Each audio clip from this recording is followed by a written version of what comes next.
काल आम्ही अशा एका ठिकाणी गेलो जिथे शिकायला विद्यार्थी आहे पण त्यांना बसायला शाळाच नाही. म्हणजे विद्यार्थी आहे पण शाळाच नाही. आम्ही यवतमाळपासून जवळच असलेल्या भारी येथील कोलामपोडावर गेलो होतो. जेमतेम 15 ते 20 विद्यार्थी त्या गावात असेल. गावाची लोकसंख्याही फार नाही. कोलाम समाजाचे बरेचसे विद्यार्थी तेथे शिक्षण घेतात.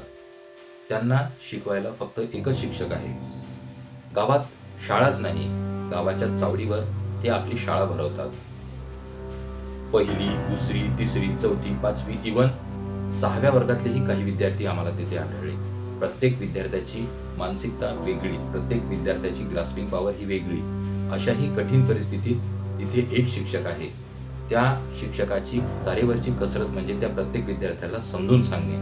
हे किती कठीण काम असेल हे तुम्ही विचार करू शकता. कोलाम समाज हा मुख्य प्रवाहापासून थोडा वेगळा पडलेला आहे. त्यांचे आर्थिक सबलीकरण, सक्षमीकरण व सामाजिकदृष्ट्या त्यांना प्रवाहात पुन्हा सामील करून घेण्यासाठी हा एक प्रयत्न आहे. शिक्षणाच्या बाबतीत त्यांना दूरदृष्टी आणि विचार करण्यायोग्य परिस्थिती निर्माण करून त्यांच्याशी संवाद साधून आम्ही त्यांना मार्गदर्शन केले.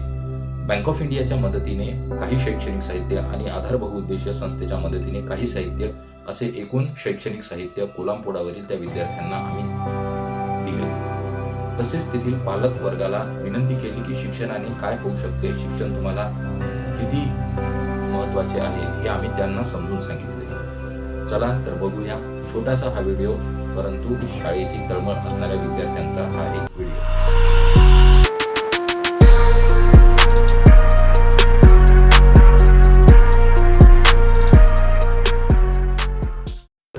आज आपण यवतमाळपासून थोड्याच अंतरावर असलेल्या भारी येथील कोलामपोडावर भेट देण्यासाठी जाणार आहोत. आम्ही गाडी घेतली आणि भारीकडे निघालो. जाते वेळेस जवळच असलेल्या एका छोट्याशा नर्सरीमधून आम्ही त्यांना भेट देण्यासाठी काही झाडे घेण्याचे ठरवले. नर्सरीमधून पिंपळ आणि वड हे 2 वृक्ष घेऊन त्यांना बक्षीस रूपात आम्ही देण्याचे ठरवले. ही 2 झाडे घेऊन आम्ही पुन्हा त्या गावाच्या दिशेने निघालो. थोडेच अंतर पार करता गावाच्या आतमध्ये शिरणारा एक रस्ता आम्हाला दिसला. आम्ही त्या रस्त्याने गावाच्या आतमध्ये शिरलो. जेमतेम बांधलेली घरे, कच्ची आणि पक्की अशा दोन्ही स्वरूपातली घरे आम्हाला आढळली आणि आढळली ती एका खोलीत असणारी त्यांची शाळा. शाळेमध्ये 10 ते 12 बेंचेस होते. त्या प्रत्येक बेंचवर जोडीने विद्यार्थी बसला होता. कोणत्या वर्गात आहे तू सांग? संकेत संजय मुरारी, वर्ग 3ला. तू सांग. कार्तिक रामचंद्र मुरारी, वर्ग 3ला. तू? चंदन लाडू मुरारी, 4थी. नाही, वर्ग 4थी. अच्छा अच्छा सांग ना. रामेश्वर मुरारी, वर्ग 5वा. तू सांग. प्रीती रामदास मुरारी, वर्ग 4था. अच्छा तू सांग. सानिया संजय मुरारी, वर्ग 6वा. अच्छा नव्या कुंडलिक लोणकर, वर्ग 5वा. अमर अंबादास लोणकर, वर्ग 6वा. अच्छा. 10 ते 12 बेंचवर प्रत्येक वेगवेगळ्या वर्गातले विद्यार्थी बसलेले होते.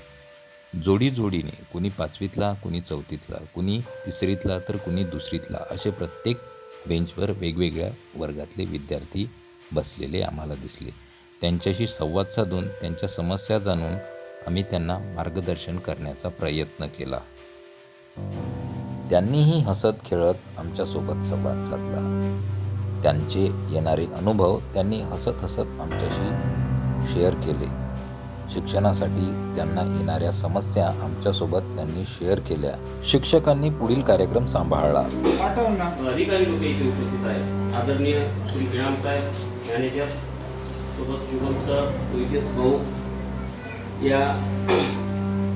यांनी आपल्याला त्यांच्या या बँकेच्या माध्यमातून तुमचा एक सामाजिक आणि शैक्षणिक विकास व्हावा, भविष्यामध्ये तुम्ही काहीतरी चांगलं बनलं पाहिजे, त्यासाठी तुमचं सहकार्य लाभा आणि तुमचा शैक्षणिक आणि विद्यार्थ्यांचा शैक्षणिक विकास होण्याच्या दृष्टिकोनातून त्यांनी त्यांच्या माध्यमातून शैक्षणिक साहित्याचं कुठे ना कुठे दरवर्षी त्यांचं विद्यार्थ्यांना सहकार्य करतात की जेणेकरून त्या विद्यार्थ्यांचा शैक्षणिक विकास झाला पाहिजे. या दृष्टिकोनातून त्यांनी आज आपल्या हरिपोट शाळेला इथे हजर झाले आणि आपल्याला ते शैक्षणिक साहित्याचं वाटप करणार आहे.